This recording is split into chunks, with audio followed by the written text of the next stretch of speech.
বাংলাদেশে হিন্দুদের উপর লাগাতার অত্যাচারের প্রতিবাদে পুরুলিয়া জেলায় বিক্ষোভ দেখালেন সাধারণ মানুষ। বড়াবাজারের জয়নগর মোড়ে সাধারণ মানুষ জড়ো হয়ে বাংলাদেশের ঘটনার বিরুদ্ধে সরব হন।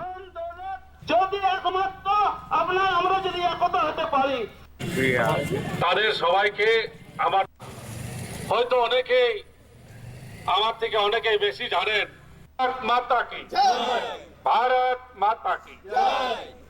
আমাদের পড়শি দেশ বাংলাদেশ, সেখানে কিভাবে হিন্দুদের উপরে নির্যাতন হচ্ছে এবং আমাদের যে দীপু দাসের যে ঘটনাটা ঘটলো আমরা সবাই যেটা দেখলাম, সেই দীপু দাসের ঘটনাকে নিয়ে আজ আমাদের এই প্রতিবাদ সভা বড়াবাজার জয়নগর পাড়া মোড়ে আমরা করেছি এবং আমরা তাতে সচেতন বার্তা হিন্দুদের ভাইদের এইটাই দিয়েছি যে আপনারা দেখুন, শিখুন এবং যাতে সবাই একসাথে আগামী দিন থাকতে পারেন।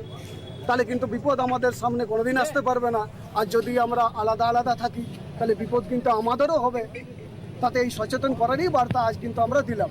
বাংলাদেশের যে হিন্দুদের উপর অত্যাচার, তারই পরিপ্রেক্ষিতে এই পথসভা হলো এখানে। আগামী দিন এর তীব্র আমি আন্দোলন গড়ে তুলব।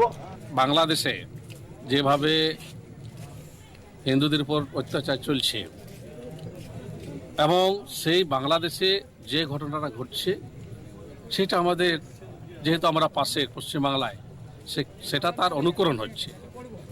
আমরা বড়াবাজার শহরের সমস্ত নাগরিক আমরা এর প্রতিবাদ করছি।